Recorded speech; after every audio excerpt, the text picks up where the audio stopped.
exatamente nesse momento, os ministros já se dirigindo aos respectivos lugares, como acontece todas as quartas e quintas-feiras. Acompanhamos isso há vários anos, acompanhamos durante 2019 e agora o primeiro momento, tirando a sessão solene de abertura da segunda-feira, hoje os ministros dirigindo-se aos respectivos lugares para o início da primeira sessão de julgamentos deste ano de 2020 e que vamos acompanhar, como sempre, ao vivo, direto do plenário. Podemos nos sentar.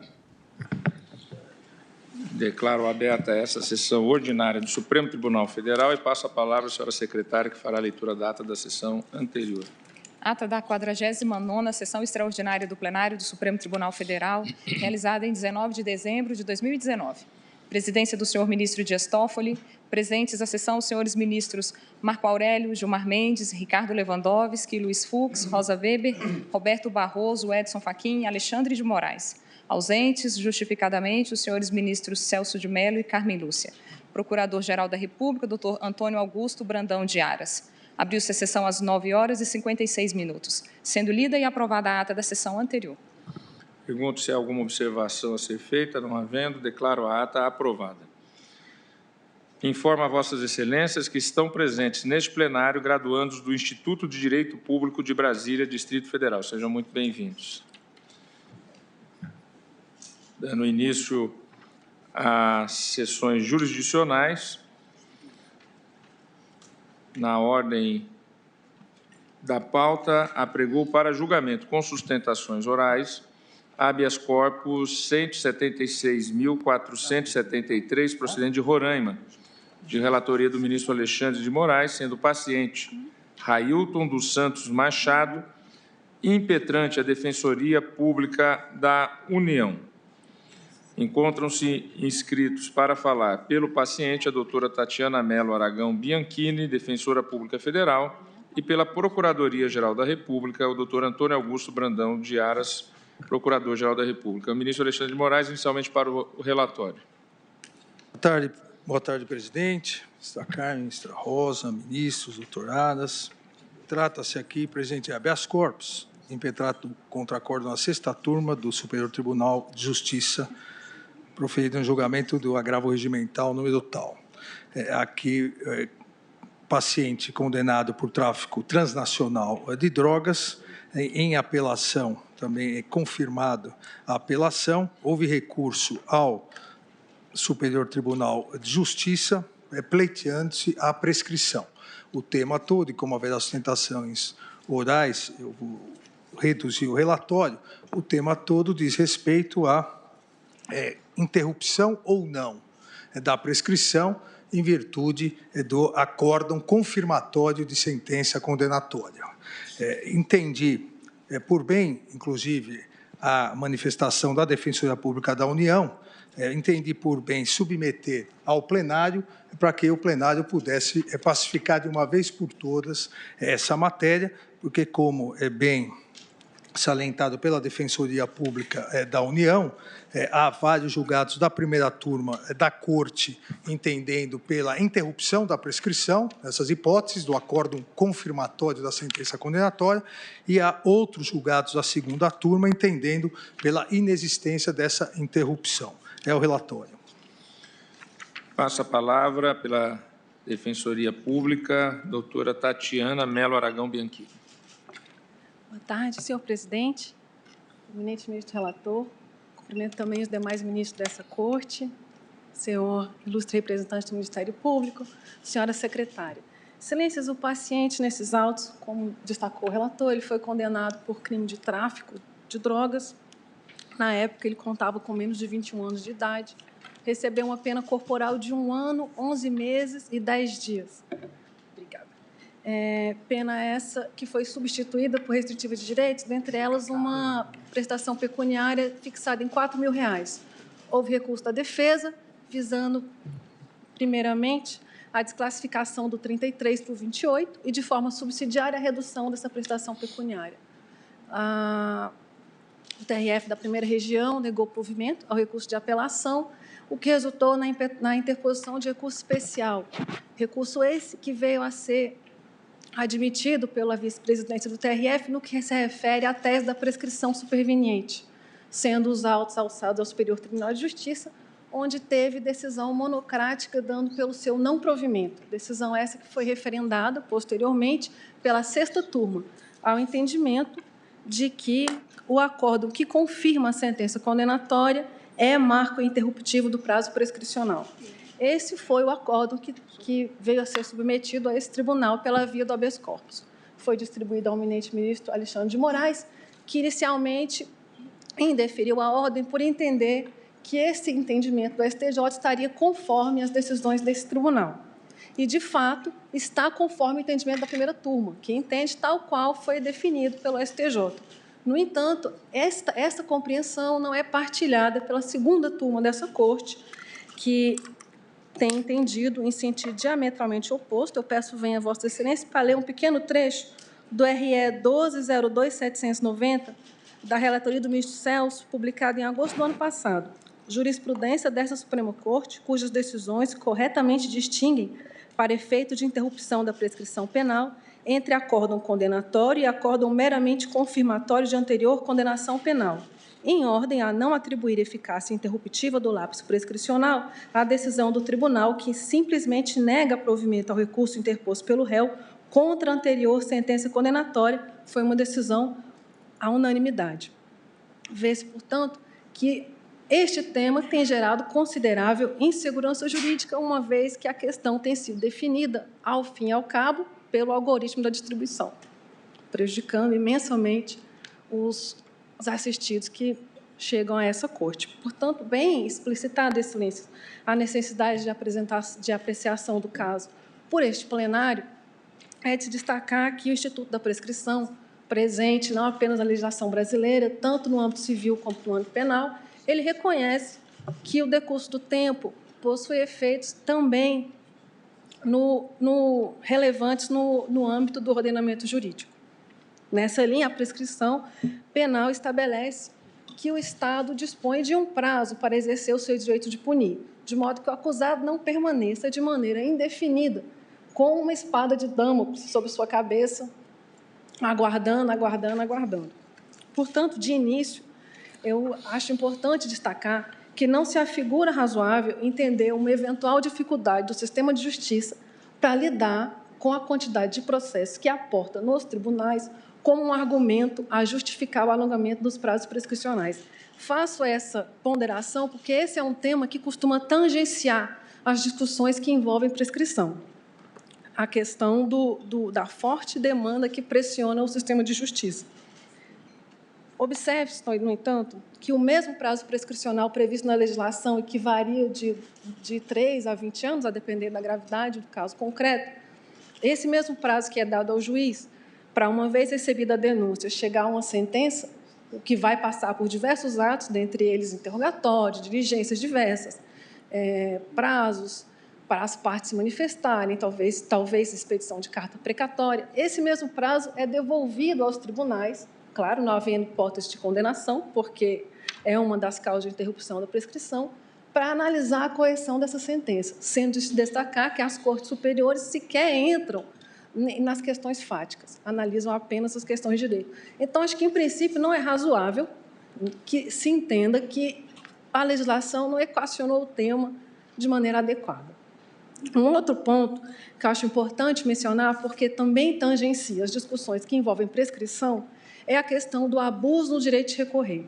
Essa questão, todavia, já foi resolvida pela jurisprudência, que equacionou solução para evitar um eventual abuso das partes no exercício do direito de recorrer, e foi, se não me engano, tenho aqui anotado, a 3ª sessão do STJ firmou pela via do RESP 386-266 de São Paulo, que, uma vez inadmitido o recurso especial e não conhecido o agravo daí interposto, o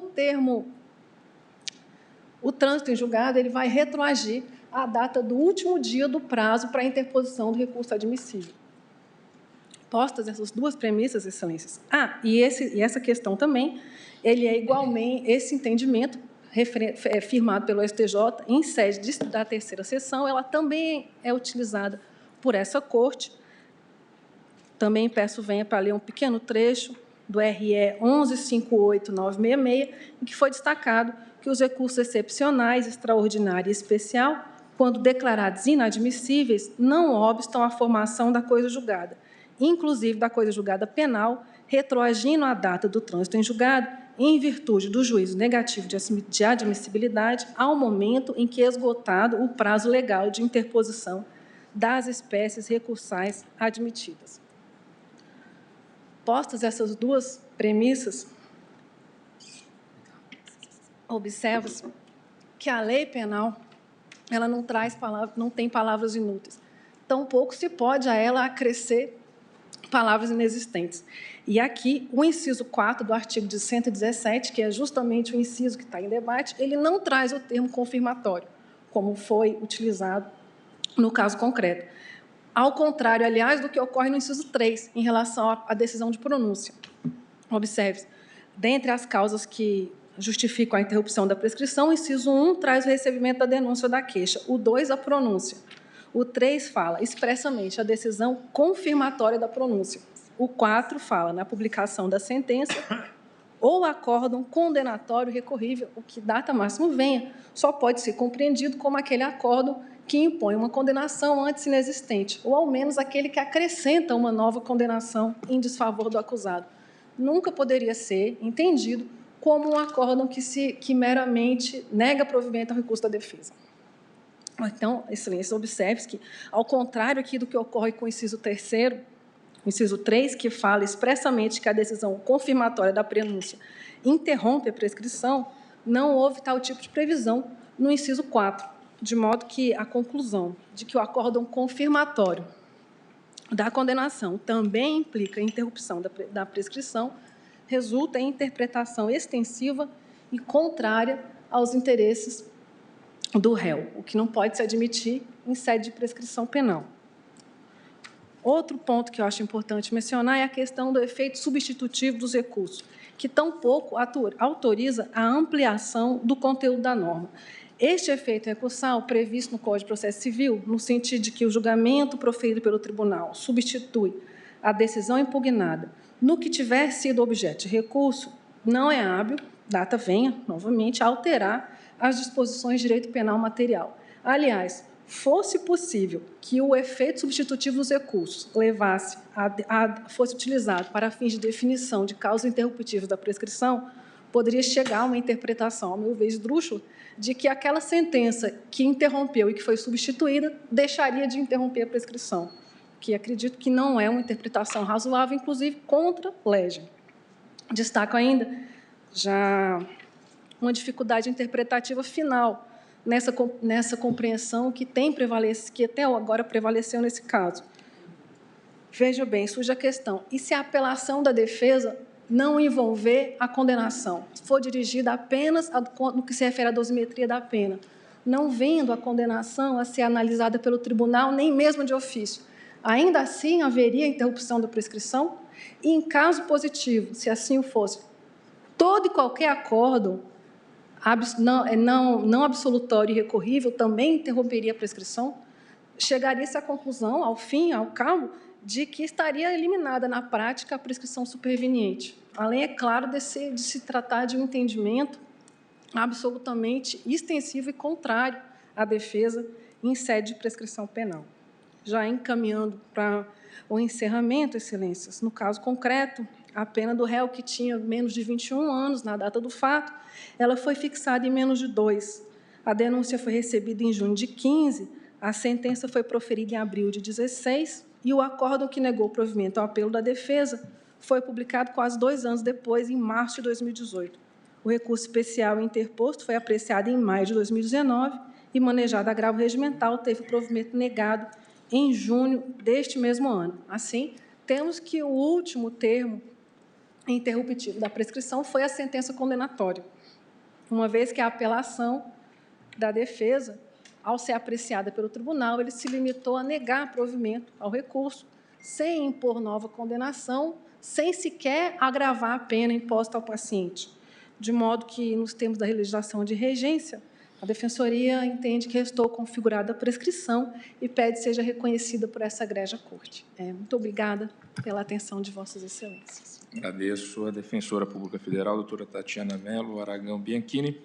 E agora, pela Procuradoria-Geral da República, falará o doutor Antônio Augusto Brandão de Aras, Procurador-Geral da República.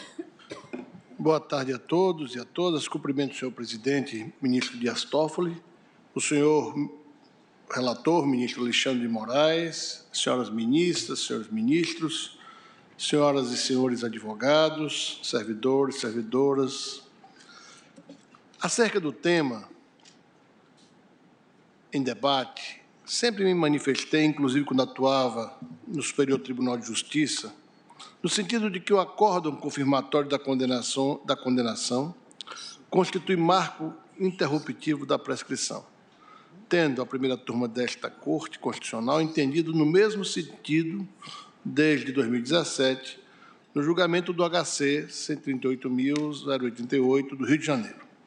Segundo a norma do artigo 117, inciso 4 do Código Penal, o curso da prescrição interrompe-se pela publicação da sentença ou acórdão condenatório recorríveis. Ou seja, tanto a sentença condenatória como os acórdãos subsequentes que confirmem a respectiva condenação, ou mesmo que a decretem pela primeira vez, atuam como marcos interruptivos para a contagem do lapso temporal da prescrição. A interpretação gramatical e sistemática do dispositivo em análise permite verificar que a alteração proposta pelo legislador, com o advento da Lei 11.596 de 2017, adicionou ao Código Penal nova modalidade de marco interruptivo da prescrição. O efeito substitutivo, consoante lição de Barbosa Moreira, dá-se quer provido, quer desprovido o recurso às decisões colegiadas dos tribunais, ainda que confirmatórias da sentença condenatória, configuram marcos interruptivos da prescrição da pretensão punitiva do Estado. A prescrição, como sabido, serve para sancionar o detentor da pretensão de direito, titular da ação penal, desidioso quanto ao ônus de adotar as providências cabíveis. Todavia, desconsiderando-se o acórdão principal proferido pelos tribunais estaduais como marco interruptivo, a prescrição serviria unicamente para beneficiar o réu e impedir a persecução crimes. A perdurar esse entendimento, a ordem e o ordenamento penais seriam rechaçados, pois o sistema prestigia tanto o direito de recorrer da defesa, como o direito constitucional da sociedade de ter a pena aplicada no caso concreto, isto é, a concretização do próprio direito penal, que não se completa só com a responsabilização do autor do crime, mas depende ainda da aplicação da pena combinada. Com essas breves considerações, senhor presidente, senhor ministro relator, senhoras ministras, senhores ministros, este Procurador-Geral da República manifesta-se pela interrupção da prescrição pelo acórdão confirmatório da sentença condenatória e, em consequência, pela denegação da ordem do habeas corpus. Muito obrigado, senhor presidente. Agradeço, doutor Augusto Aras. Devolvo a palavra ao relator para o seu voto. Presidente, inicio cumprimentando a doutora Tatiana Mello Aragão Bianchini pela sustentação oral, também o doutor Antônio Augusto Brandão de Aras, Procurador-Geral da República. Presidente, a grande questão aqui a ser tratada é qual a razão, a ratio legislativa e jurídica da prescrição. Sabemos que a prescrição é o perecimento da pretensão punitiva ou da pretensão executória pela inércia do Estado. Não há que se falar em prescrição se não houver inércia do Estado. Da mesma forma, bem salientado pelo eminente Procurador-Geral da República, da mesma forma que existe o direito da própria sociedade, representada pelo Ministério Público, à persecução penal, à obtenção, mediante o devido processo legal, de uma condenação, por outro lado, também existe o direito da defesa de não se ver para sempre aguardando eventual atuação estatal. Essa inércia estatal, e a partir da inércia estatal, é que se consagrou esse importantíssimo instituto da prescrição, a perda do direito de punir do Estado por sua negligência, ineficiência, incompetência, não importa a razão, importa que houve, num determinado lapso de tempo, houve a inércia estatal. Pune-se, e a prescrição é exatamente isso, é uma punição ao Estado, pune-se a inércia, pune-se a omissão, pune-se o não fazer do Estado. Talvez o maior monografista sobre prescrição e decadência, Antônio Luiz da Câmara Leal, em obra específica sobre o tema, bem realça essa questão, dizendo que não se poderá negar que o mal imposto pela prescrição é efetivamente uma repressão do mal causado pela negligência do titular.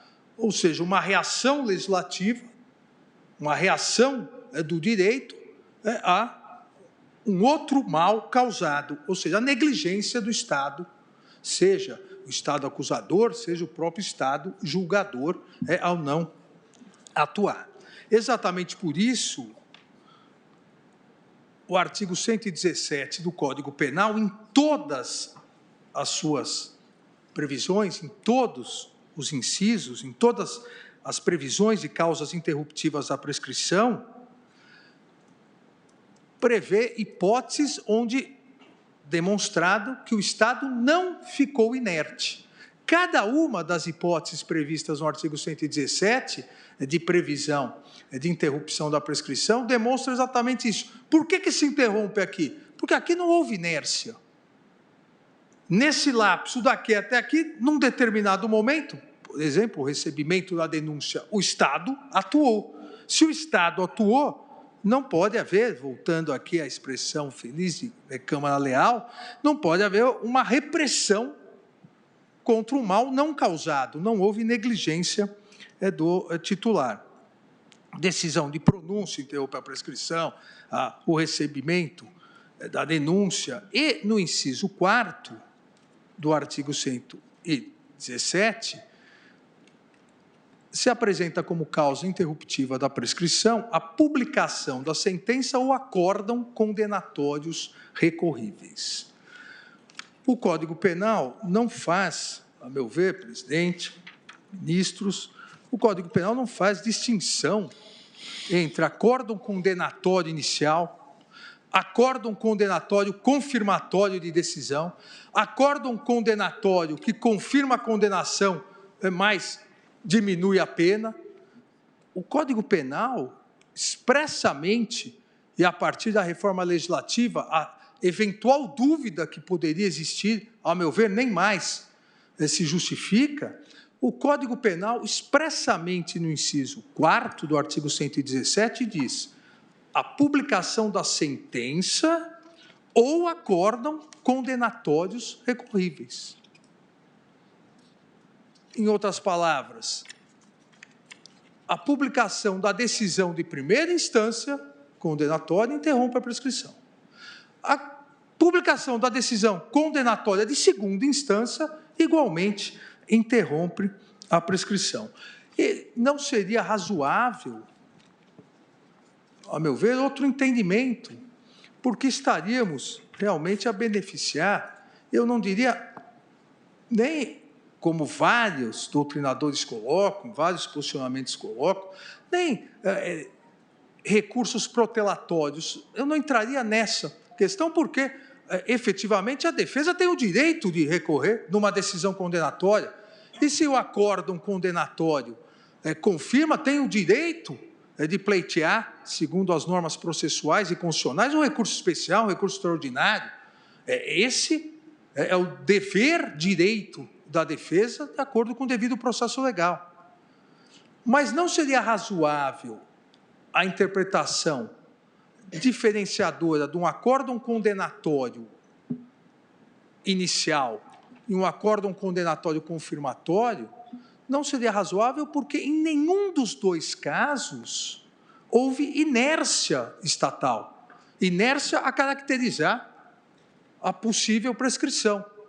Principalmente no caso do acórdão condenatório confirmatório, a defesa recorreu, a defesa pleiteou que o Estado, o juiz, reanalisasse, a defesa pleiteou, dentro do devido processo legal, que o Estado, julgador, confirmasse ou afastasse a decisão condenatória de primeiro grau, como que a própria defesa, que pleiteia uma nova atuação do Estado, tem essa nova atuação dada no prazo legal. Como que pode, como consequência, pleitear uma repressão a essa nova atuação, ou seja, a prescrição? Olha, mas por que o Estado se manifestou novamente? Se manifestou porque a defesa pleiteou. E o Estado respeitou o prazo prescricional. O Estado não foi inerte, o Estado atuou. E o Estado, ao atuar em segundo grau, ele reanalisa o processo. Pode manter a condenação, pode absolver, pode manter a condenação em outros termos. Em qualquer dessas hipóteses, o Estado não permaneceu inerte. Houve atuação estatal. Não há porquê, logicamente, isso derivar uma prescrição. Ou seja, não há como se dizer que esse novo obstáculo ao término da ação penal, que foi a atuação em segundo grau, esse novo obstáculo provocado pela própria defesa, que recorreu de uma sentença condenatória, nada vale para fins de interrupção da prescrição. E para evitar qualquer dúvida, e aqui ressalto que a primeira turma do Supremo Tribunal Federal já tinha esse entendimento, então composição antes de 2007, já tinha entendimento, e cito no voto, acórdãos relatados pelo eminente ministro Marco Aurélio, nosso vice-decano, antes da alteração de 2007, mas para evitar qualquer dúvida interpretativa, esse entendimento de que o acórdão condenatório, seja inicial, seja confirmatório da condenação, seja confirmatório, mas com alterações na pena, não importa, interrompe a prescrição, houve expressa alteração do inciso 4º do artigo 117 pela Lei 11.596 de 2007, que, alterando a redação anterior, acrescentou ao termo sentença condenatória, acórdão condenatório, para evitar a dúvida de se interpretar ou não sentença como gênero ou espécie. Expressamente, a alteração legislativa da Lei 11.596 indicou as duas espécies específicas de decisões judiciais condenatórias, de primeira e segunda instâncias, como interruptivas da prescrição, dizendo sentença condenatória e acórdão condenatório.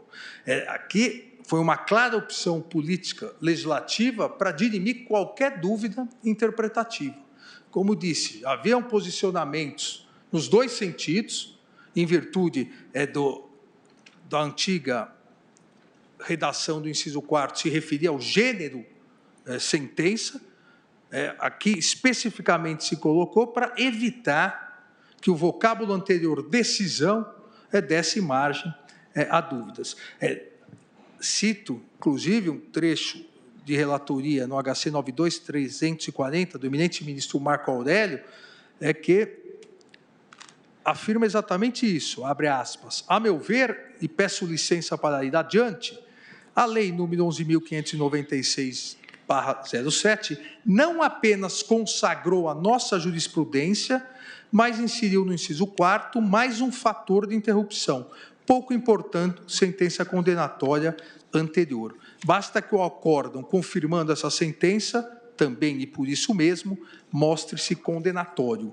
Houve uma opção político-legislativa ante a delinquência maior constatada na quadra vivida. Ou seja, tem-se nova interrupção, uma vez confirmada a sentença condenatória, conclui o eminente ministro Marco Aurélio. A propósito da modificação da Lei 11.596, a própria justificativa do projeto de lei 401, que derivou na aprovação da lei, a própria justificativa coloca que a razão daquela alteração seria exatamente essa. Pretende-se evitar, com efeito diz a justificação do projeto de lei 401, a interposição de recursos meramente protelatórios às instâncias superiores, uma vez que a publicação do acórdão condenatório recorrível, doravante, interromperá o prazo prescricional. E mais adiante, conclui, note-se bem que a interrupção da prescrição dar-se-á pela simples condenação em segundo grau, seja confirmando integralmente a decisão monocrática, seja reduzindo ou aumentando a pena anteriormente imposta. Cito aqui, e deixarei de ler, porque já distribuí os votos agora aos colegas, cito um acórdão de relatoria do eminente ministro Luiz Fux, nesse mesmo sentido, outros acórdãos de relatoria do ministro Luiz Roberto Barroso, do ministro Marco Aurélio, no mesmo sentido de que o acórdão confirmatório da condenação,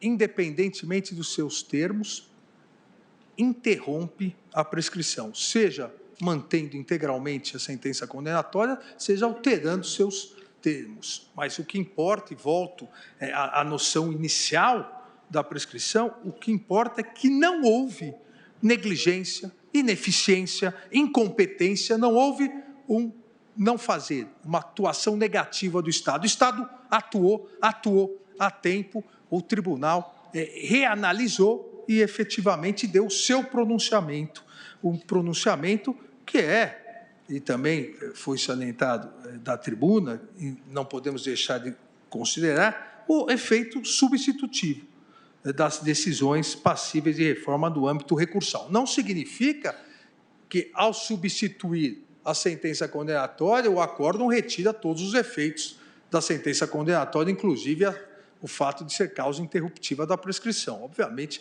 que não, assim como a sentença condenatória de primeiro grau, não retira do recebimento da denúncia a interrupção da prescrição. Mas o que será executado a partir do trânsito em julgado, o que será executado é o acórdão, os termos do acórdão, da decisão definitiva de mérito de segundo grau para todos os fins.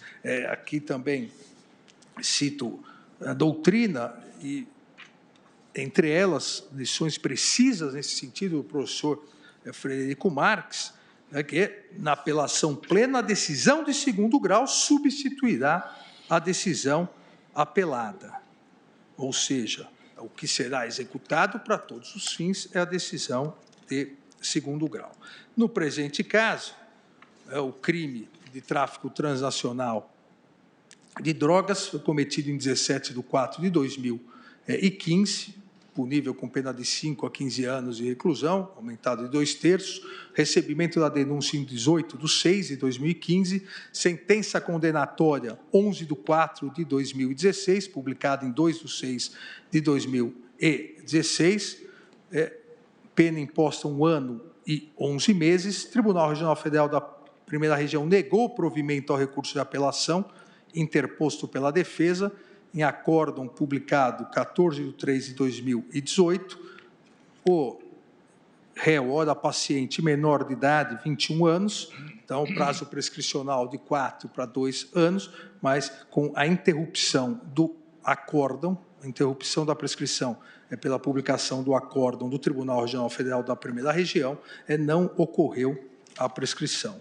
Ou seja, a tese de que o acórdão confirmatório da sentença condenatória interrompe o curso prescricional foi adotada pelo Tribunal Regional Federal, pelo Superior Tribunal de Justiça, nos mesmos moldes que adotado no Supremo Tribunal Federal por diversas decisões da primeira turma. A Corte Superior, portanto, proferiu entendimento convergente com precedentes recentes dessa Suprema Corte, em especial vários precedentes da primeira turma, razão pelo qual não vislumbro qualquer constrangimento ilegal. Diante do exposto, indefiro a ordem de habeas corpus e proponho a fixação da seguinte tese.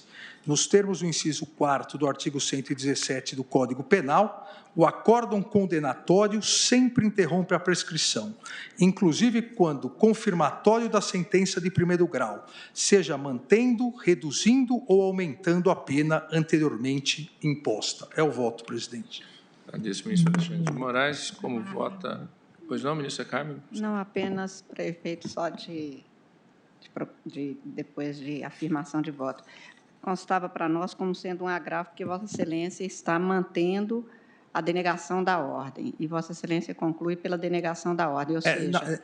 Na verdade... É porque a gente estava aqui trabalhando em prover ou desprover o agravo para manter ou não a decisão. Não, mas eu pedi para distribuir o voto, que em 11/12, tendo em vista a complexidade e importância, então, eu reconsiderei a decisão monocrática para colocar em julgamento o próprio habeas corpus. Julgando o habeas. O habeas corpus, exatamente. Agradeço a Vossa Excelência. Porque, se não fosse assim, não teria oportunizado as sustentações orais. Por isso é que eu disse apenas para a afirmação do que estamos decidindo, porque aí, realmente, a tese é no habeas corpus e ele tem esse efeito. Exato.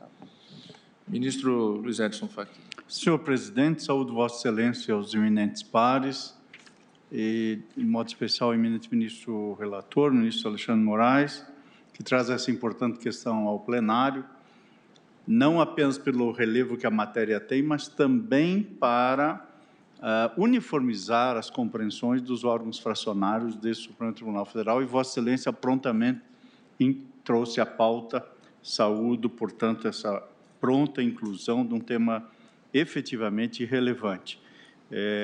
Por igual, senhor presidente, saúdo as sustentações orais da ilustre defensora pública, do senhor Procurador-Geral da República, e digo muito em síntese que irei juntar a declaração de voto respectiva, eis que eu estou acompanhando, não apenas na conclusão, como também na fundamentação, o eminente ministro relator. A lei que incide na matéria, artigo 117 do Código Penal, requer para marco interruptivo configure-se um acordo condenatório. O acordo que confirma a sentença condenatória é um acordo com pronunciamento de mérito fazendo um juízo de condenação. Portanto, é juízo de condenação e configura um acordo de natureza condenatória. Não creio, com todas as vênias das compreensões em sentido contrário, ter percepção distinta. Não se trata de uma decisão meramente processual ou de natureza declaratória.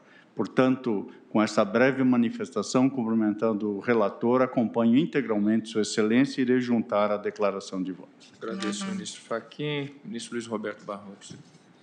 Presidente, também eu cumprimento o relator, o ministro Alexandre de Moraes, e cumprimento a todos os colegas nessa volta do recesso. Eu não pude estar aqui na segunda-feira.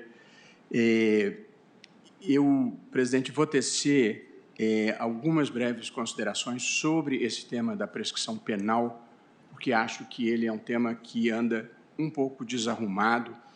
Há alguma legislação nova que, em parte, rearruma o sistema, mas acho que ainda há alguns problemas que merecem ser enfrentados. E eu vou fazer porque eu tenho uma preocupação que considero importante.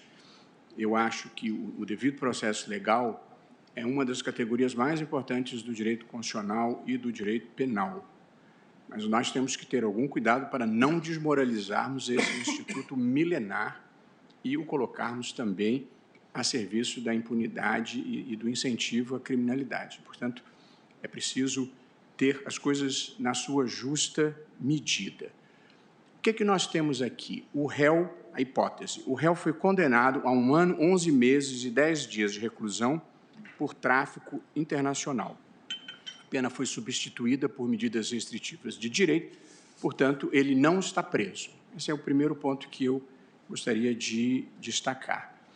Qual é a discussão que foi suscitada e exposta com grande proficiência, ou com a proficiência habitual, pela doutora Tatiana Bianchini, e depois o contraponto não menos qualificado do ilustre procurador-geral.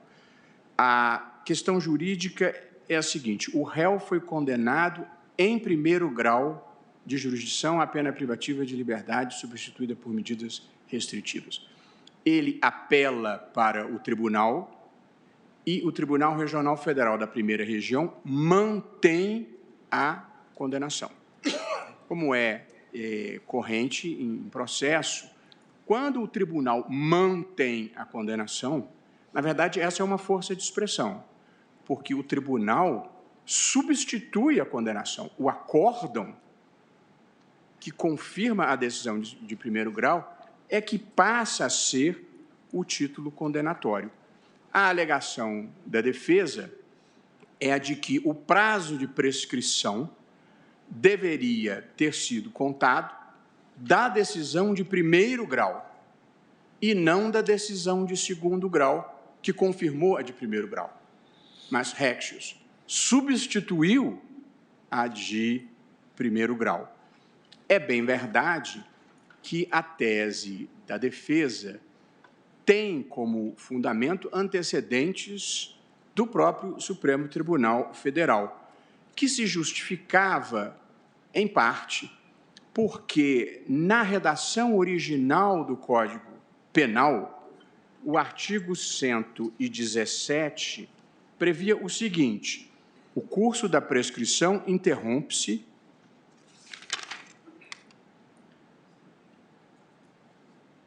pelo recebimento da denúncia ou queixa, pela pronúncia, pela decisão confirmatória da pronúncia e, inciso 4º do artigo 117, pela sentença condenatória recorrível. Portanto, na redação original, o Código Penal somente se referia à sentença condenatória recorrível, o que permitiu que se fizesse uma leitura literal de que o acórdão, se confirmasse a sentença condenatória, não funcionaria como marco interruptivo da prescrição. E o próprio Supremo Tribunal Federal produziu decisões nesse sentido. Eu, pessoalmente, acho que essa não era a melhor interpretação, pelo motivo que expus antes. Quando um tribunal confirma a decisão, na verdade, ele profere uma nova decisão que substitui a primeira. Portanto, há uma nova manifestação do Estado e acho que, desde sempre, esse deveria ter sido o marco inicial e não seria a primeira e única vez que uma lei infraconstitucional utiliza o termo sentença em sentido lato para valer para qualquer decisão judicial, inclusive o acórdão. E, como destacou o ministro Alexandre de Moraes, a prescrição a prescrição penal é a perda do direito de punir por parte do Estado em razão de ter permanecido inerte por prazo superior ao previsto em lei. Portanto, a prescrição pressupõe a inércia e pressupõe o não agir. Como a jurisprudência, no entanto, se firmou no sentido de que o marco inicial da prescrição era a sentença, o legislador corrigiu, a meu ver, a jurisprudência que havia se formado, modificando a redação do inciso 4º do artigo 117, para prever expressamente o seguinte: o curso da prescrição interrompe-se, 4, pela publicação da sentença ou acórdão condenatórios recorríveis. Portanto, penso que, a partir daí, passou a haver norma expressa neste sentido. E, durante o processo legislativo, quem for ler a justificativa apresentada para este projeto de lei, ou para o projeto de lei que resultou nessa lei, encontrará a explicação inequívoca do objetivo da lei, que era a seguinte: pretende-se evitar, com efeito, a interposição de recursos meramente protelatórios às instâncias superiores, uma vez que a publicação do acórdão condenatório recorrível, doravante, interromperá a contagem do prazo prescricional, zerando-o novamente. E prossegue a mesma justificativa, reiterando o argumento. Portanto, não há nenhuma dúvida de qual tenha sido a intenção do legislador: fixar um novo marco inicial para a prescrição porque o acórdão condenatório interromperia o seu curso. Depois dessa mudança legislativa, ainda houve um precedente aplicando a jurisprudência antiga, teria que ver se o fato ocorreu antes ou depois da mudança da lei, mas não é incomum acontecer que a jurisprudência, quando muda a legislação, ainda leve algum tempo para absorver a novidade e continue a reproduzir a orientação anterior. Mas a verdade é que, de longa data para cá, pelo menos na primeira turma, se consolidou a orientação de que o acórdão condenatório interrompia a prescrição. E eu aqui estou reiterando este ponto, porque há outras situações no direito penal brasileiro em que, inexistindo inércia, ainda muitos sustentam a ocorrência de prescrição, o que é uma contradição conceitual. Onde não há inércia, onde não há inação do Estado, não pode correr, evidentemente, a prescrição. E aqui, presidente, a interpretação jurídica, ela se vale de 4 grandes elementos: o gramatical, o histórico, o sistemático e o teleológico. Às vezes, ocorre de estes elementos não convergirem para a mesma solução. E aí, muitas vezes, se estará diante de um caso difícil. Mas aqui, todos os 4 elementos de interpretação jurídica convergem para a mesma solução. O elemento gramatical, a textualidade do inciso 4º se refere a acórdão condenatório. E, portanto, não há margem de dúvida do que está dito no texto. E, a meu ver, acórdão condenatório sequer é um termo ou uma expressão que comporte múltiplas significações. Portanto, acórdão condenatório sem qualquer qualificação, se ele está apenas confirmando ou se ele está reformando a decisão, tem um sentido inequívoco de que, pela lei, ele interrompe o curso da prescrição. Em segundo lugar, a interpretação histórica, o elemento histórico. A justificativa da lei é claríssima de qual é o seu propósito: mudar o marco inicial da nova contagem da prescrição por esta interrupção. Como eu li, textualmente está dito na justificativa. Esta é a intenção do legislador. Embora a intenção em si do legislador não seja totalmente vinculante, ela é esclarecedora. Ela não é vinculante porque a lei, muitas vezes, assume uma existência objetiva que se liberta da vontade subjetiva que a criou. Mas aqui eu não creio que esse seja o caso. O elemento sistemático. Se o sistema prevê a possibilidade de apelação, não pode considerar que o julgamento da apelação seja um ato sem qualquer efeito jurídico, com todas as vênias de quem entenda diferentemente. E o elemento teleológico. Todos nós sabemos, e o ministro Alexandre destacou, qual é a finalidade do Instituto da Prescrição. É penalizar, é sancionar a inação do titular do direito ou do titular do poder de agir. Se não há inação, não se aplica a finalidade, a teleologia da ideia de prescrição. Portanto, presidente, eu me alonguei um pouco porque considero que essas bases doutrinárias resolvem os problemas da prescrição em geral, nos casos que chegam aqui. Eu enfrento em 2 minutos o caso concreto.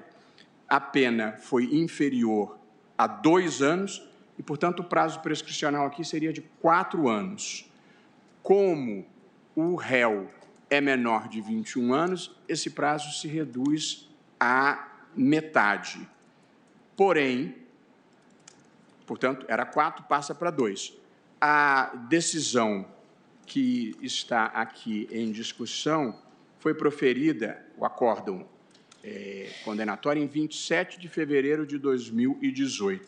Portanto, não transcorreram os 2 anos e, portanto, não ocorreu a prescrição. sempre lembrando que este réu não está preso. Ele foi condenado por tráfico internacional de drogas, uma quantidade relevante, mas ele não está preso. Portanto, com essas considerações, presidente, eu estou acompanhando, endossando a posição do relator, a quem volto a cumprimentar. Estou denegando a ordem e concluindo o meu voto, sempre como faço com a tese, que é a seguinte: o acórdão confirmatório da sentença penal condenatória interrompe o curso do prazo de prescrição. É como voto, presidente. Agradeço, ministro Luiz Roberto Barroso. Ministra Rosa Weber. Senhor presidente, cumprimentando Vossa Excelência, os demais colegas, também a doutora Tatiana pela bela sustentação oral, doutor Aras. Eu, para não me alongar e dizer mais do mesmo, registro que juntarei voto escrito e que mantenho neste julgamento a orientação que já exposei em diversos precedentes na primeira turma, acompanhando agora o eminente relator quando denega a ordem. Sua Excelência, nos fundamentos precisos esgrimidos, bem evidenciou, e o ministro Luiz Roberto agora vem de reafirmar, que tanto a interpretação gramatical, literal, quanto a interpretação histórica, a interpretação sistemática e a interpretação teleológica do artigo 117, inciso 4º do Código Penal, com a atual redação, não permitem, e eu aqui rogo todas as vênias, as compreensões contrárias, não permitem que se exclua como causa interruptiva da prescrição o acórdão confirmatório de condenação anteriormente imposta. O dispositivo legal refere-se exclusivamente a acórdão condenatório e, assim, a meu ver, deve ser compreendido não só o acórdão que impõe pela primeira vez a condenação, como aquele que confirma a condenação, a agrava ou a reduz, na medida que, pela própria teoria geral do processo, o acórdão substitui a decisão anteriormente proferida. Então, rogando vênia, mais uma vez, as compreensões contrárias, acompanho na íntegra o eminente relator, denegando a ordem. Agradeço a ministra Rosa Weber. Ministro Luiz Fux. Senhor presidente, Haja Corte, ilustre representante do Ministério Público, senhores advogados, parabenizando pela sustentação não só da ilustre defensora, como também do eminente procurador-geral da República. Senhor presidente, agora, como destacou a ministra Rosa Weber, já é cedido, em termos de teoria geral do processo, que o recurso visa exatamente substituir a decisão recorrida. Ainda que ele tenha o mesmo teor da decisão recorrida, ele é que é o último pronunciamento do judiciário e é dele que cabe os recursos, ações rescisórias, recursos para os tribunais superiores. Por outro lado, seria um sofisma afirmar que não interrompe a prescrição porque é um acórdão confirmatório da sentença condenatória e o Ministério Público não atuou. O Ministério Público não atuou e nem poderia atuar, porque se a sentença é condenatória, o Ministério Público não tem interesse em recorrer, porque já houve a condenação. O professor Barbosa Moreira, digamos assim, é autor intelectual desse dispositivo que havia no Código de Processo Civil anterior, no sentido que o julgamento proferido pelo tribunal substituirá a sentença ou a decisão recorrida no que tiver sido objeto de recurso, o que foi repisado no artigo 1008 do novo Código de Processo Civil. Aqui também já foi assentado que uma das interpretações que transmite com mais fidedignidade a vontade do legislador, a ratio legis, é a interpretação histórica. E aqui tanto o ministro Alexandre Moraes, o ministro João Roberto Barroso, o ministro Fachin e a ministra Rosa destacaram que a exposição de motivos ela indica, de uma vez por todas, que o acórdão confirmatório da condenação revela que o Estado atuou e, portanto, não houve absolutamente inércia. Mais feliz foi o Código Civil quando estabeleceu que a prescrição não corre enquanto pendente o processo e ela só ocorre a partir do último ato judicial onde se verifica a inércia. Eu estou trazendo também aqui, senhor presidente, um voto escrito, onde nós citamos aqui, evidentemente, que é unânime a nossa posição da primeira turma, onde nós destacamos em todos os acordos que, não obstante a posição de parte da doutrina respeitável, com a devida vênia, o Código Penal não faz distinção entre acórdão condenatório inicial e acórdão condenatório confirmatório da decisão. Não há sistematicamente justificativa para tratamentos díspares. A ideia de prescrição está vinculada à inércia estatal, e o que existe a confirmação da condenação é a atuação do tribunal. Consequentemente, o Estado não está inerte à necessidade de se interromper a prescrição para o cumprimento do devido processo legal. É o pensamento uníssono da primeira turma e está incerto no recurso ordinário 1.157.930, da lavra exatamente do relator do presente recurso, o ministro Alexandre de Moraes. E outros acordos de todos os integrantes da turma, razão pela qual, senhor presidente, eu acompanho integralmente o relator. Agradeço, ministro Luiz Fux. Ministra Carmen Lúcia. Senhor presidente, cumprimentando Vossa Excelência, os senhores ministros, a doutora Tatiana, que fez uma sustentação oral tão bem feita, como sempre, já iniciando, portanto, com a presença de mulher advogada na tribuna neste ano, e a do doutor Aras, representando o Ministério Público. Farei juntada de voto, presidente. Entretanto, quero apenas justificar aqui inicialmente que eu tenho votado na segunda turma acompanhando em respeito à colegialidade e entendimento oposto, embora sempre ressalvando meu ponto de vista. E esta é a sede em que se muda esta situação, e por isso eu estou acompanhando o relator, e exatamente porque há substituição do acórdão, da sentença pelo acórdão, porque não houve inércia do Estado, bem o contrário, e porque a norma não faz a distinção, como aqui já foi acentuado. Por isso, também denego a ordem e acolho a tese proposta pelo ministro Alexandre. Como voto, presidente. Agradeço, ministra Carmen Lúcia. Ministro Ricardo Lewandowski. Senhor presidente, eu vou pedir vênia ao relator e vou manter fiel ao que tenho decidido e tem decidido a egrégia segunda turma deste Supremo Tribunal Federal. E justifico brevemente o meu ponto de vista, dizendo que o acórdão que confirma a condenação de primeiro grau ou diminui a reprimenda imposta na sentença não substitui o título condenatório, porque tem uma natureza meramente declaratória de uma situação jurídica anterior.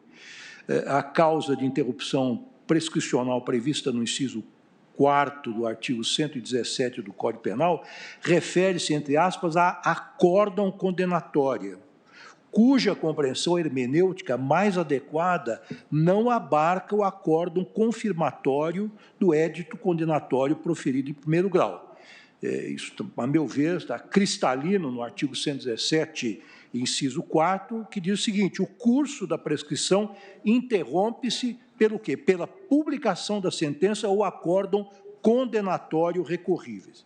Em outras palavras, eu entendo que a interpretação extensiva do referido dispositivo ao arrepio da legalidade estrita e da finalidade do instituto da prescrição afronta um direito fundamental do acusado de ser julgado em tempo razoável. E aqui não me comove nenhuma consideração a respeito de política criminal, do aumento dos delitos que eventualmente estejam ocorrendo neste momento. Nós aqui, nesta Corte, somos os guardiões dos direitos fundamentais, nós temos de data vênia nos ater estritamente o que está escrito na Constituição e na legislação sob exame. Eu digo, então, em continuação, senhor presidente, que, a meu ver, descabe uma leitura hermenêutica em malam partem do artigo 117, inciso 4º do Código Penal, com uma argumentação emprestada do direito processual civil, especialmente do artigo 1008 do CPC, no sentido de que o simples acórdão confirmatório teria o condão normativo de substituir a sentença penal condenatória sob pena de admitir-se que, numa mesma relação processual, pudesse haver duas condenações penais. Ademais, eu estou dizendo que é firme o entendimento da jurisprudência da segunda turma dessa Corte neste sentido. O acordo confirmatório de sentença condenatória não interrompe a fluência do prazo prescricional. Cito vários precedentes aqui no meu voto, de Vossa Excelência, senhor presidente, no RS 751394 em Minas Gerais, um outro precedente no habeas corpus, este aqui, relatado pela ministra Carmen Lúcia, que agora se retrata e vota no sentido distinto, justificadamente, em sede, enfim, de julgamento plenário, e cito também um agravo regimental no recurso extraordinário 1.209.729 do Rio Grande do Sul, de relatoria do ministro Gilmar Mendes. E aí, senhor presidente, eu sigo adiante, mas aparentemente estarei vencido nessa posição pelos votos que já foram proferidos, mas eu, então, estou analisando o que se pretende nesse habeas corpus, senhor presidente, para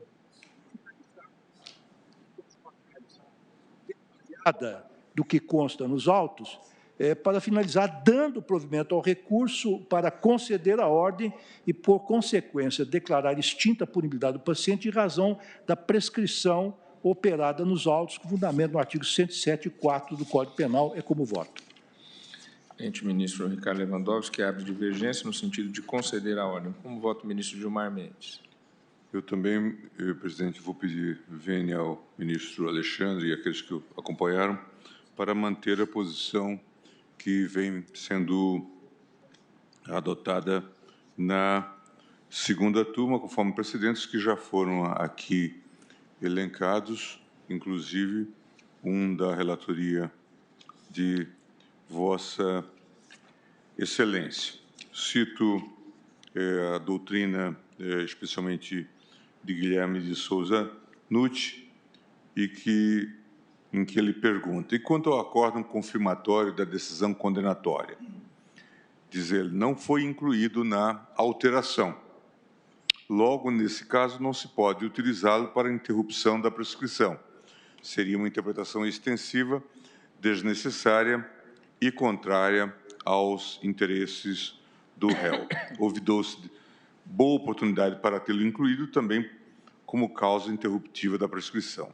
Nem se diga, prossegue-se eminente magistrado e doutrinador, que acórdão condenatório é o mesmo que acórdão confirmatório da condenação. Com a devida vênia, não o é. O acórdão condenatório está em contraposição à sentença absolutória de primeira instância. Caso a decisão do colegiado simplesmente mantenha o que foi concretizado em primeiro grau, é acórdão confirmatório, embora substitua a sentença para efeito de cumprimento em execução. Certamente surgirão, prossegue esse eminente autor, posições a defender e suprir as falhas do legislador. Ser o acórdão confirmatório da condenação um acórdão condenatório somente porque, na essência, encerra um título executório espelhando uma sanção penal aplicada. Porém, assim sendo, poder-se ampliar ainda mais o marco interruptivo da prescrição, estendendo o sentido para as demais decisões proferidas por colegiado de instância superior. Imagine-se que a parte recorre e obtém uma decisão colegiada do STJ ou do STF, confirmando a decisão condenatória de segundo grau, de qualquer modo, inclusive rejeitando, por exemplo, em agravo regimental, o processamento de recurso especial ou extraordinário. As decisões dos tribunais superiores também seriam aptas a interromper a prescrição. Afinal, o termo recorrível, uma vez que foi utilizado inclusive para o acórdão, haverá de comportar tanto o recurso especial quanto o extraordinário.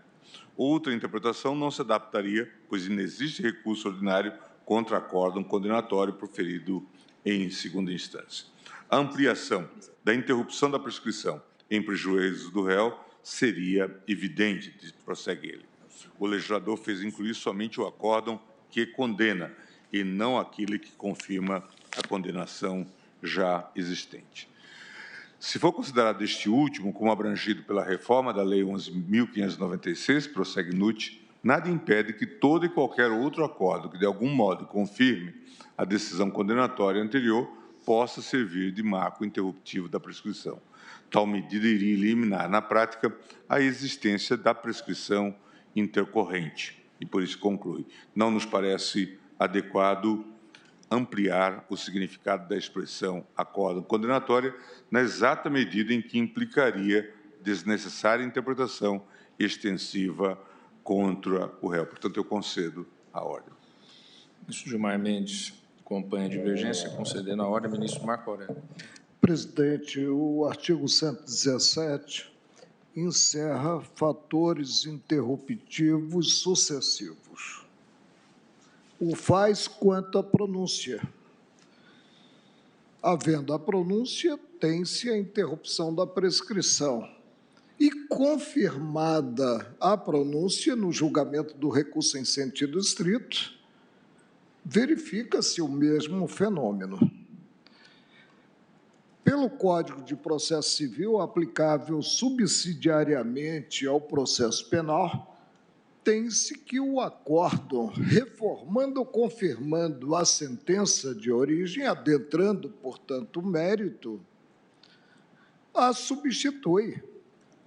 E aí o preceito se refere, quanto à interrupção da prescrição, a acórdão recorrível, seja o acórdão resultante do julgamento da apelação, ou mesmo o acórdão resultante do julgamento do recurso especial. Forte, presidente, no que se contém no artigo 117, no sistema como um todo, na substituição da sentença que perde com o acórdão confirmatório ou o acórdão que haja implicado reforma à eficácia, acompanho o exauriente voto proferido pelo relator. O ministro Marco Aurélio acompanha o relator. Já há maioria formada no sentido de uniformizar entendimento, mas, como já fiz em vários casos anteriores, no ano passado e nesse caso também, nessas hipóteses, para aguardar o colega que está exatamente de licença médica, eu vou pedir vista e, assim que retornar Sua Excelência, trarei o voto a julgamento, mas penso que, para todos os efeitos, já está sinalizado agora a posição da Corte. Então, após os votos do relator, que indeferia a ordem, no que foi acompanhado pelos ministros Luiz Edson Fachin, Luiz Roberto Barroso, Rosa Weber, Luiz Fux, Carmen Lúcia e Marco Aurélio, e dos votos dos ministros Ricardo Lewandowski e Gilmar Mendes, no sentido de conceder a ordem, pediu vista ao ministro Dias Toffoli.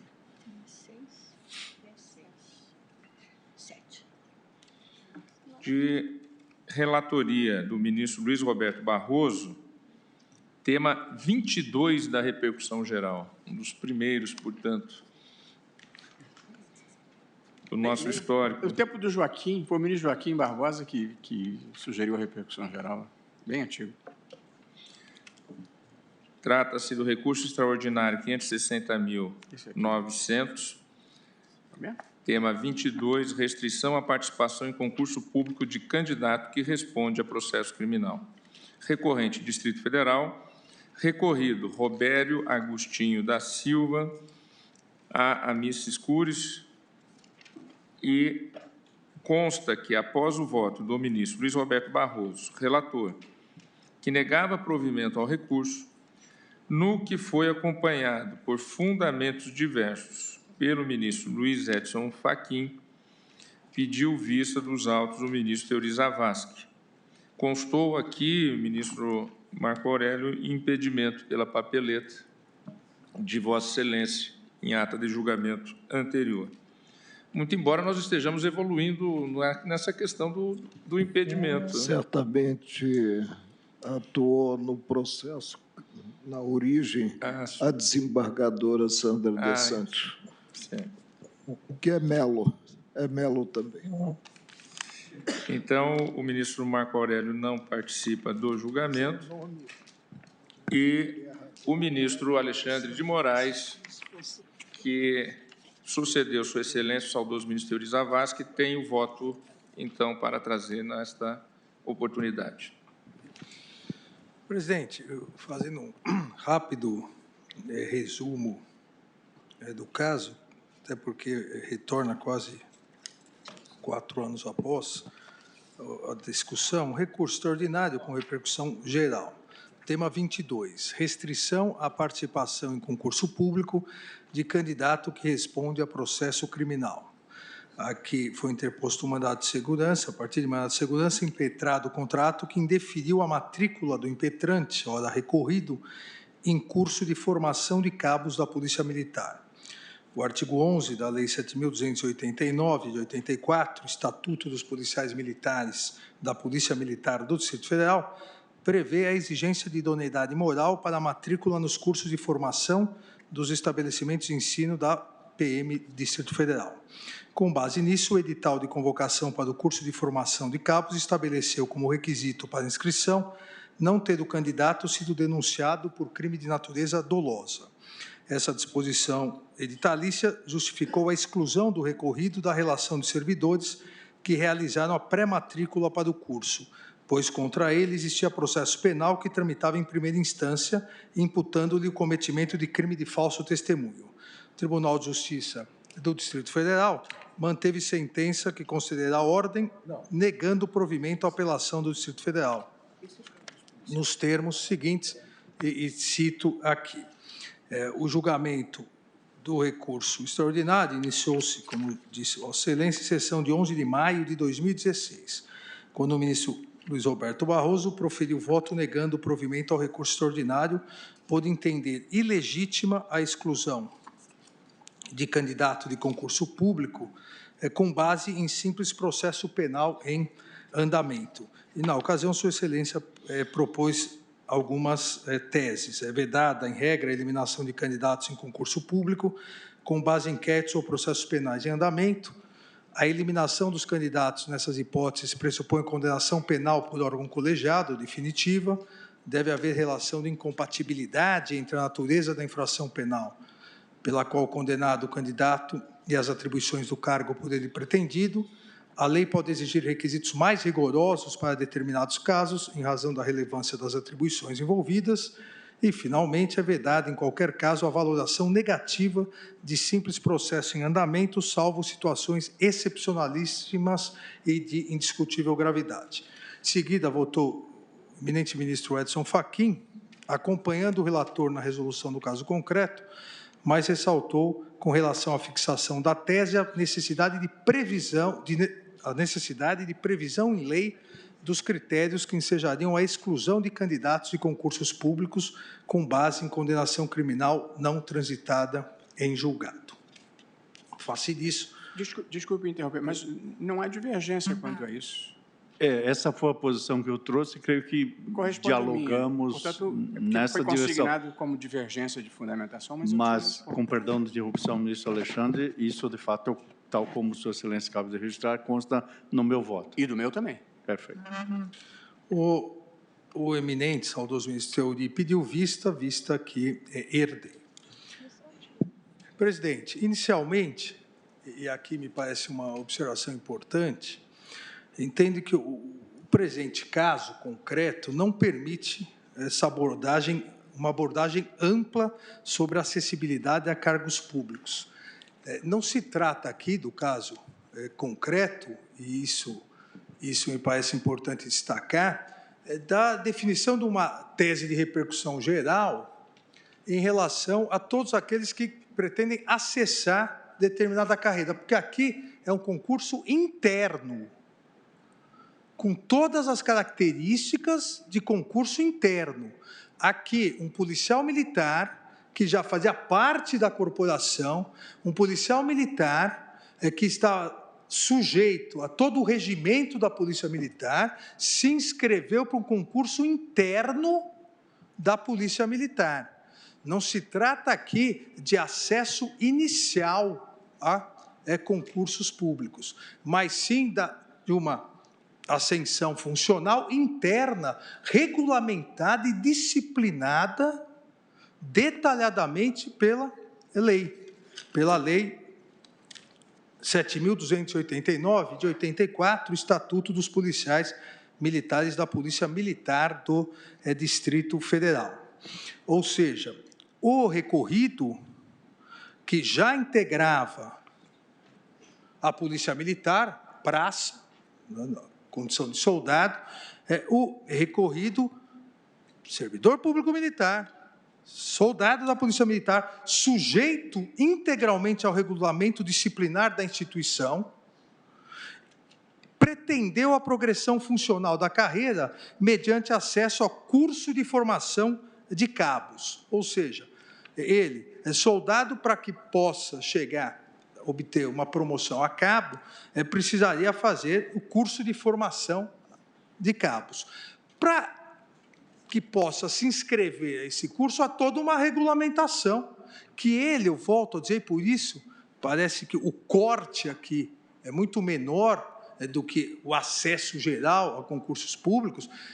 Ele, desde que entrou na Polícia Militar e tomou posse como soldado, estava sob o regimento interno disciplinar da Polícia Militar. Então, ele já sabia quais seriam as condições, seriam futuramente as condições para poder se inscrever nesse curso de formação. A Polícia Militar, por ato administrativo interno, especificou os requisitos para a participação do curso com base na lei, depois vou citar os artigos da lei, para que não só o recorrido, como os demais soldados inscritos, pudessem obter a promoção ao posto de cabo, entre os quais a exigência de que não existisse sobre o militar postulante à promoção funcional pendência de inquéritos policiais, ações penais ou processos administrativos nos quais se lhe impute a prática de crime doloso.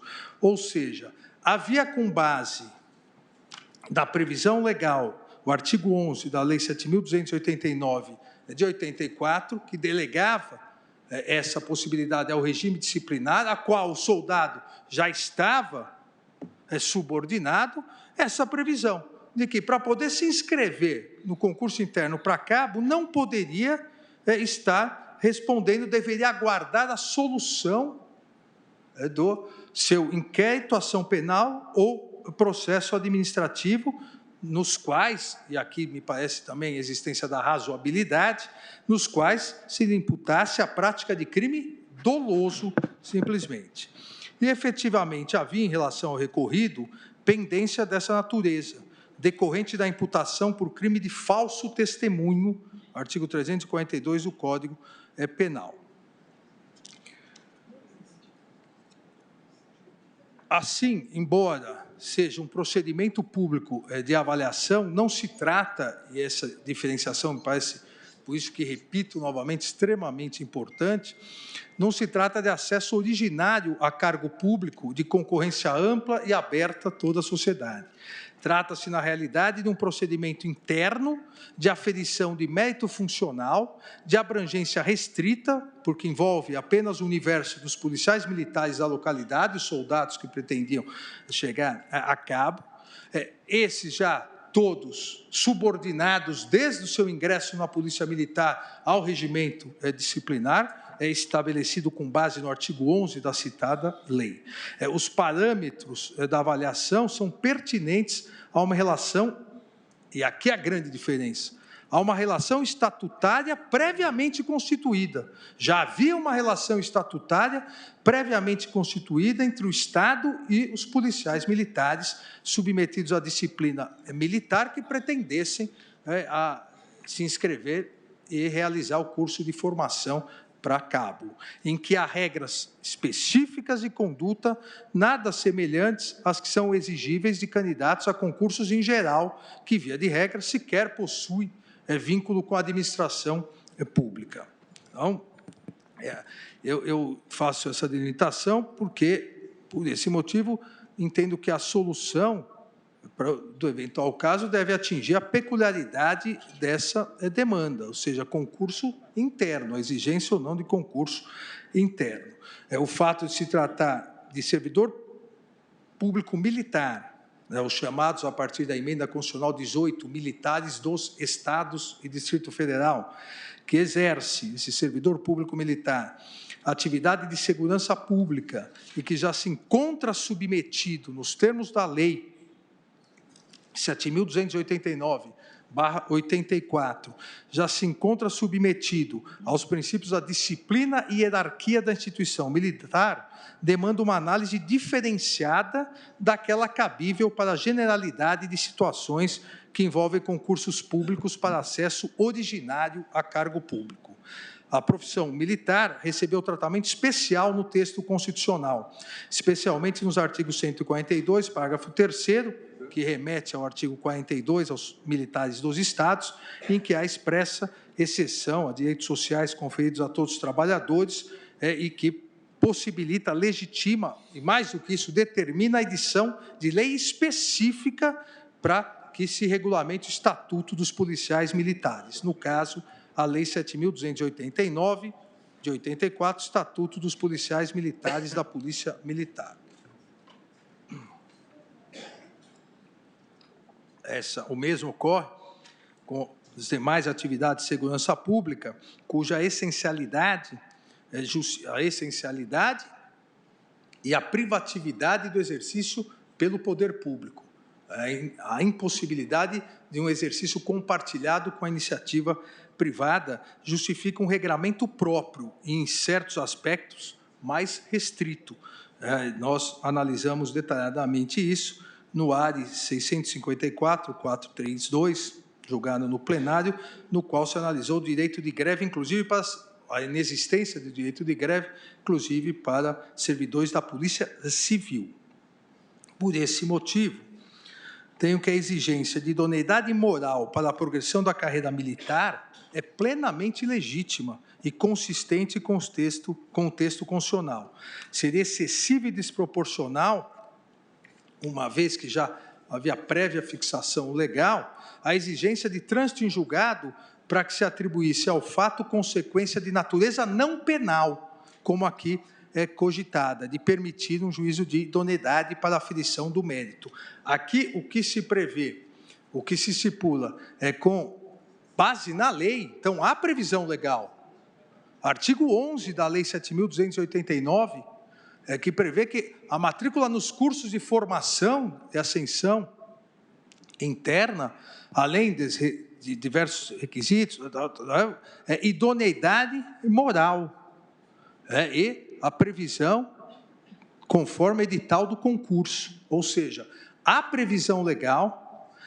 O artigo 13 da mesma lei estabelece expressamente que a hierarquia e disciplina são a base institucional da Polícia Militar. E por que isso é importante? No parágrafo 2º do artigo 13, disciplina é a rigorosa observância e acatamento integral da legislação que fundamenta o organismo policial militar. É uma obrigação do policial militar. O soldado da Polícia Militar, ele deve respeito à hierarquia e disciplina nos termos do artigo 13, deve respeito a acatamento integral da legislação que fundamenta o organismo policial militar. E nesse acatamento integral, ele estava subordinado ao regulamento interno de ascensão interna para cabo. Enquanto pendesse um processo de falso testemunho por crime doloso, ele não poderia se inscrever. A regra do jogo está estabelecida na lei, no Estatuto dos Policiais Militares da Polícia Militar do Distrito Federal, era prévia ao próprio edital, e mais, existia um vínculo estatutário desse policial militar com a sua corporação, onde ele obrigatoriamente aceita isso com base no artigo 13, com base na hierarquia e disciplina que regem a Polícia Militar. Ou seja, me parece, presidente, que entender de maneira absoluta o princípio da presunção de inocência, em outros inúmeros casos, essa Corte afastou esse entendimento, um deles, talvez dos mais relevantes, a possibilidade de inelegibilidade em condenação de segunda instância, ou seja, há uma previsão legal que impede o acesso a cargos políticos eletivos de condenação em segundo grau. Não houve o trânsito em julgado. Aqui, com base na lei, com base no Estatuto da Polícia Militar, há uma previsão de que, enquanto pender um processo por crime doloso contra o soldado, ele não pode se inscrever para o curso de cabo. É uma previsão legal, razoável, dentro da hierarquia e disciplina regimentar da Polícia Militar. Ora, poderia, pelo mesmo fato, falso testemunho, em que o soldado da Polícia Militar estava sendo processado, a corporação poderia abrir um processo disciplinar, autonomia de instâncias, reconhecido amplamente pelo Supremo Tribunal Federal, e, a partir desse procedimento administrativo disciplinar, poderia expulsá-lo da Polícia Militar. Muito mais grave do que determinar que ele não pode se promover enquanto não terminar o processo. Pode o mais e o menos não poderia, e esse menos com expressa previsão normativa. E, repito, ao meu ver, devido a ver nas posições em contrário, uma expressa previsão normativa razoável. Ou seja, não pode se inscrever enquanto houver pendência de crime doloso. E, no caso aqui, falso testemunho praticado pelo policial militar. Não há dúvida de que aqui a jurisprudência da Corte não impediria um processo administrativo disciplinar que o desligasse da corporação pelo mesmo fato. Não haveria necessidade de se aguardar o trânsito em julgado. Quanto mais, não me parece que não é razoável não se permitir, dentro da disciplina hierárquica legal da Polícia Militar, que ele não possa, enquanto não se resolve essa situação, que ele não possa ser promovido, se pende contra ele ou um processo por falso testemunho. Não se trata de vedação ao acesso à carreira policial militar, por isso que fiz o corte inicial, que me parece mais restritivo. Ele já possuía um vínculo estatutário, ele continuará policial militar e poderá, eventualmente, após o término do processo criminal, sendo absolvido, poderá se inscrever normalmente.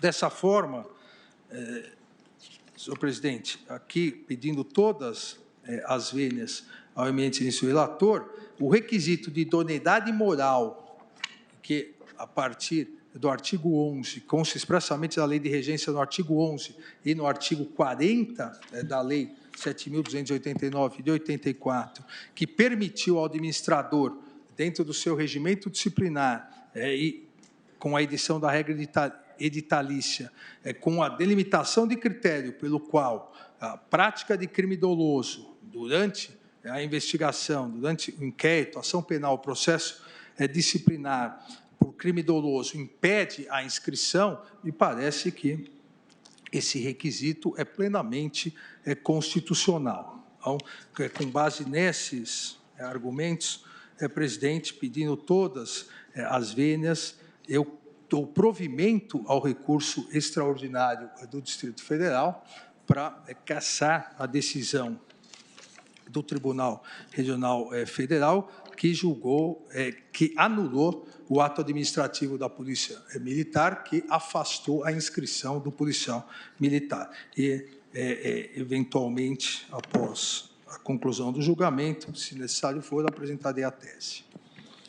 Agradeço, ministro Alexandre de Moraes. Brevemente. Pois não, ministro Luiz Roberto Barroso, relator. Tendo respeito às posições do ministro Alexandre, esse foi um caso de repercussão geral reconhecido pelo plenário antes mesmo de eu ter ingressado no tribunal. A repercussão geral foi reconhecida com o seguinte teor: constitucional, administrativo, concurso público, restrição posta aos candidatos que respondem a processo criminal, acórdão recorrido que afasta a restrição com base na presunção constitucional de inocência. Manifestação pela configuração do requisito de repercussão geral para conhecimento e julgamento do recurso extraordinário. E aí, o que se levou à repercussão geral foi saber se o edital de um concurso poderia estabelecer que quem meramente respondesse a processo criminal, mera existência de denúncia, não poderia participar do concurso. Portanto, a repercussão geral foi dada mais amplamente. É claro que o plenário pode restringir a repercussão geral que tenha sido dada em plenário virtual. Mas aqui me pareceu que a questão posta é esta: edital de um concurso. Nesse caso, era um concurso de promoção, mas podia ser um concurso de ingresso. Edital sem lei pode estabelecer como regra geral esta presunção de que quem responde a um processo criminal sem ter nem sentença de primeiro grau não pode participar do certame? Foi essa a questão, presidente, que eu enfrentei no meu voto. E segui a orientação que, à época, vigorava majoritariamente no Supremo, de que se exigia, mesmo no crime, condenação em segundo grau. Mas a analogia mesmo desse voto é com a questão da lei da ficha limpa. A lei da ficha limpa, em que se declarou a constitucionalidade da previsão de que a condenação por órgão colegiado tornava o candidato inelegível.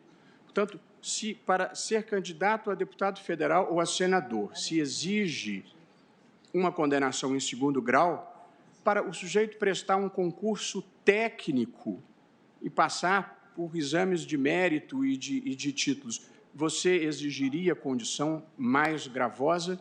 Não me pareceu adequado. Portanto, eu apliquei o critério que nós utilizamos relativamente à lei da ficha limpa.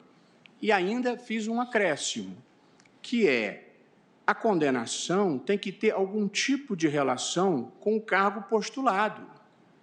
Eu acho que garantismo é isso. Neste caso, se o sujeito, por exemplo, sofreu uma condenação por direção embriagada, ele não pode, então, prestar um concurso para ser bibliotecário? Quer dizer, eu acho que tem que haver uma... É claro que se ele foi condenado por crime contra a administração, eu não teria dúvida. Se forem crimes violentos que geram a perda do cargo, eu também não teria dúvida. Mas nós podemos estar falando de crimes, ainda que dolosos, que se resolvam em mera medida punitiva. O sujeito foi condenado, agora já, o uso já não é mais, mas se o sujeito tivesse sido condenado por um uso de entorpecente alguma vez na vida, não pode nunca mais prestar um concurso. Portanto, a minha tese é: um edital sem lei não pode proibir que alguém que meramente responda. Neste caso aqui, o policial havia sido meramente denunciado por um crime de falso testemunho. Não tinha condenação de primeiro grau, não tinha condenação de segundo grau, não tinha absolutamente nada. E no caso do policial, suponha, por exemplo, presidente, a seguinte hipótese: policiais, muitas vezes, encontram-se em situações de confronto. Suponha que, num confronto desses, haja mortos e haja um inquérito aberto, até para que o policial possa dizer que foi legítima defesa, mas ele está respondendo ao inquérito. Então, se ele tiver cumprido o seu papel, ele não pode ser promovido. Portanto, eu acho que contraria tudo que o Supremo tem afirmado em matéria de presunção de inocência, dizer que alguém não pode prestar um concurso público pelo simples fato de estar respondendo a um inquérito. Eu acho que, em relação a algumas profissões, você pode ter regras específicas, e que, inclusive, por exemplo, um juiz condenado, um sujeito candidato a juiz já condenado em primeiro grau por um crime relevante, talvez pudesse ser excluído. Mas, mesmo isso, eu acho que a legislação tem que prever. Portanto, eu me insurjo quanto à forma e quanto ao conteúdo. Acho que edital não pode fazer isso, nem no âmbito desse caso concreto, e acho que nem mesmo a lei poderia estabelecer, sem uma razoabilidade justificável, que alguém, pelo simples fato de responder a um inquérito, não possa prestar concurso público. Acho que a lei pode prever que, dependendo da natureza do crime e da sua relação com o cargo postulado, ele não possa prestar o concurso. Portanto, e não há divergência entre mim e o ministro Fachin. Eu também acho que essa previsão deva decorrer de lei. Portanto, a minha divergência com a posição do ministro Alexandre eu acho que o que está em discussão é saber se edital pode prever que não pode prestar concurso público alguém que responda a inquérito policial. Esta é a tese que foi proposta na repercussão geral. Mas, mesmo que nós estivéssemos discutindo este caso específico, eu firmaria a tese de que o edital, pelo simples fato de alguém responder a um inquérito, não pode impedir a promoção, porque viola os princípios que o Supremo tem consagrado, e em maior extensão do que eu mesmo, em relação ao que significa a presunção de não culpabilidade. Tanto era o esclarecimento que queria prestar, presidente. Presidente, essa questão me parece relevantíssima, realmente, mas eu insisto aqui que a repercussão geral foi dada de uma forma muito mais ampla do que é o caso concreto. E as peculiaridades do caso concreto são totalmente diversas da repercussão geral. E cito aqui um exemplo que jamais o Supremo disse que é inconstitucional. Um juiz não pode se inscrever para promoção, um juiz não pode se inscrever para promoção, se tiver autos em atraso. Por que isso? Porque isso é a regulamentação disciplinar da magistratura. Ah, mas e o princípio da presunção de inocência aí não pode explicar, porque está indeferida a inscrição dele, enquanto ele não colocar a vara em dia. Aqui, o que me parece, e é preocupante exatamente em virtude disso, essa diferenciação, é que a lei estabelece, a lei da Polícia Militar 7.289, ela estabelece os requisitos, estabelece a obrigatoriedade, veja, eu li o parágrafo 2º do artigo 3º, a obrigatoriedade de rigorosa observância e acatamento integral da legislação que fundamenta o organismo policial militar. O policial militar, ele deve observar, ele já sabia desses requisitos, assim como o magistrado, quando ingressa, sabe dos requisitos que não será promovido se estiver autos em atraso. Isso não é inconstitucional, isso é a disciplina prevista em lei e no edital. Volto a dizer, uma coisa é a questão genérica. Na questão genérica, alguém que não tem nenhuma vinculação com a administração pública poderia deixar de prestar um concurso público tão somente porque tem um inquérito policial? Essa é uma questão genérica. Aqui é uma questão específica, de carreiras específicas, onde, nos termos da Constituição e nos termos da lei, vigoram os princípios da hierarquia e disciplina. Então, me parece que, inclusive em algumas teses genéricas, concordo com o relator, mas a tese é genérica. Não se aplicaria, ao meu ver, ao caso concreto. Presidente, desculpe eu voltar a falar, mas não há lei. A lei fala em idoneidade moral. A decisão impugnada, eu leio a ementa. A exclusão do impetrante na seleção para o curso de formação de cabos pela mera denúncia oferecida pelo Ministério Público extrapola o razoável, tornando-se uma decisão tendenciosa, pois, enquanto não condenado por sentença transitada em julgado, há de se presumir a inocência do acusado, conforme regra constitucionalmente preconizada e jurisprudência do Supremo Tribunal Federal. Assim, prossegue, tem-se como inaceitável a presunção prevista no decreto distrital, bem como no edital do certame, de que determinado candidato não possui aptidão por estar sendo processado criminalmente. Mas eu acrescentaria que, ainda que lei houvesse, seria inconstitucional, como nós já decidimos aqui. Presidente, só para auxiliar o debate, a lei expressa no artigo não só 11, 13, e depois o artigo 60, parágrafo 1º, diz que o planejamento da carreira dos oficiais e das praças, obedecidas às disposições da legislação e regulamentação ao que se refere esse artigo, que é exatamente o que citado na emenda, o Decreto Distrital 7456/83. Então, a previsão da lei que joga para o decreto e o edital. Não se pode dizer que o policial militar, quando se inscreveu, foi surpreendido. Ele pode não concordar, mas sabia da regulamentação. A lei, inegavelmente, não diz que não pode. A lei diz o decreto vai regulamentar, dentro da Constituição. Se eu considero o decreto inconstitucional, como considerou o tribunal, evidentemente não vale. Já passamos das 16 horas, eu verifico que a ministra Rosa está pronta para votar, mas vamos fazer o intervalo regimental. Presidente, só fazer um registro.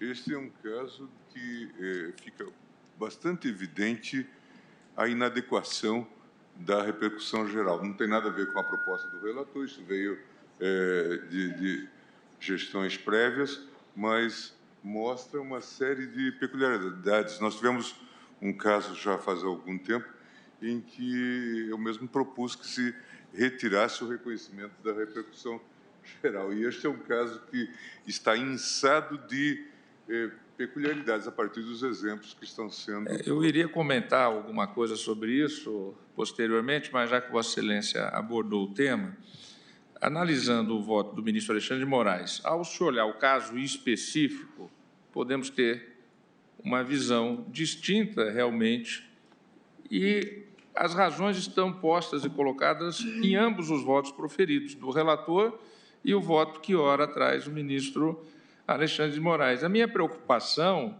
é a seguinte, inclusive com a proposta que agora sugere, pensando alto, pelo que eu entendi, sem fazer uma proposição de questão de ordem, o ministro Gilmar Mendes, no sentido da inadequação da repercussão geral.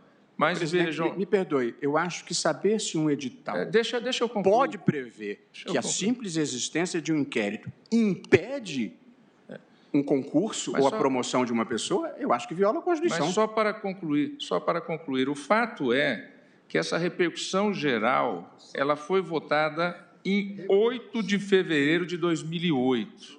Nós estamos no dia 5 de fevereiro de 2020. Ou seja, há 12 anos, os tribunais represam recursos extraordinários em razão deste tema de ordem geral. Então, o que nós temos que pensar é exatamente que, depois de dar uma repercussão geral e há 12 anos os recursos estarem aguardando a nossa decisão definitiva, agora nós vamos deixar de decidir? Nós temos que decidir. Nós temos que decidir. Se há peculiaridades no caso concreto, nós temos, se assim a maioria decidir, de enfrentá-las. Mas nós não podemos deixar de decidir o tema geral, que há 12 anos os concursos públicos de todo o país, das 3 esferas da federação, aguardam a decisão.